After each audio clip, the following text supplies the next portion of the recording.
Мне 48 лет, и я больше не хочу жить в постоянной гонке. Я больше не хочу просыпаться утром уже уставшей. Не хочу стоять в пробках бесконечных и тратить часы своей жизни на дорогу. Также не хочу ждать отпуска целый год, чтобы увидеть море всего несколько дней.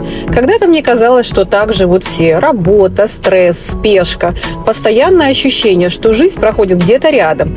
Но несколько лет назад я приняла решение, которое изменило все. Я переехала жить на Северный Кипр.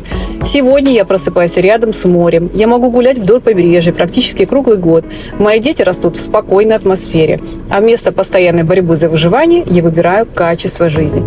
Конечно, здесь есть тоже свои сложности. Но каждый раз, когда я смотрю на этот горизонт, я понимаю, я сделала правильный выбор. Потому что в какой-то момент начинаешь ценить не квадратные метры, не статус, не гонку за успехом. Начинаешь ценить время, свободу, спокойствие. Именно поэтому я выбрала Северный Кипр. А вы смогли бы однажды оставить все и начать новую жизнь у моря?